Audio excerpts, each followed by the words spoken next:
Hi. So in the last video, I worked with a very long linear piece of wood on a very long linear project. And in doing that video, I thought it'd be nice to move the camera in a way that kind of accentuated that idea.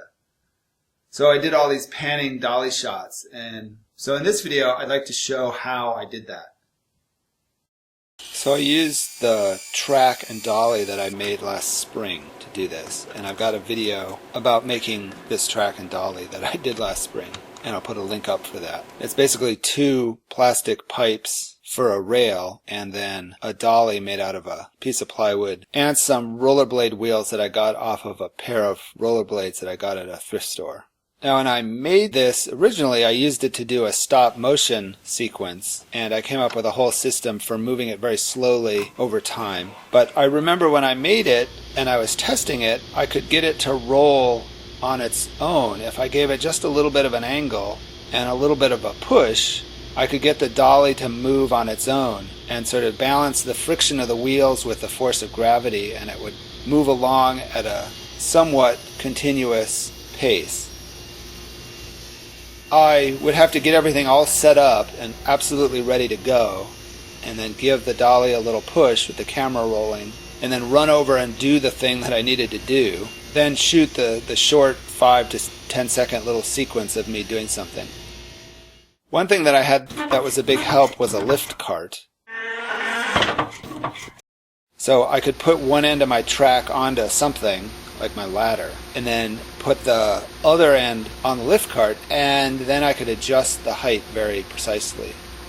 And it would take some trial and error to get it right. I think with this scene at the bandsaw, I started it several times and then the camera would stall and I'd have to start over again. And it's funny because I would test it and it would work great, and then I'd go to shoot the actual scene and it wouldn't work. So it was a little bit finicky, but I was able to get the shots that I needed.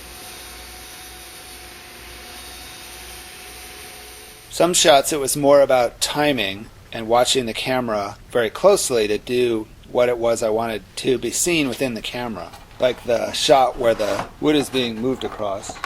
These scenes were almost easier because I wasn't actually making anything and I could redo the shot over and over again if I needed to.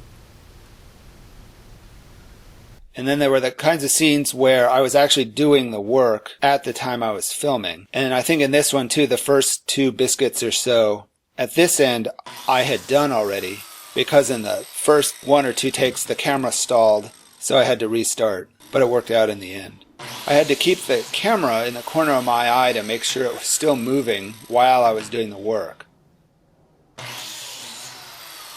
With the scene where I put the finish on, this was actually a time lapse and a series of stills, and I wasn't really able to move the camera at a slow enough rate to make this work. So what I did was cropped a very wide frame and then panned across that in post.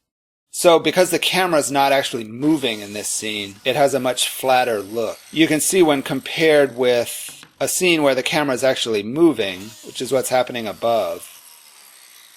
In the scene where I move along the joist, I clamped the camera to my skateboard, as the track for the dolly just wasn't long enough to do this. And the kind of point of view I wanted to use on this, you would have seen the track in the view. But it was difficult to get a smooth, continuous shot, as it was hard to steer the skateboard without seeing the skateboard being steered, if that makes any sense. So it took several takes to get this to sort of work in the end.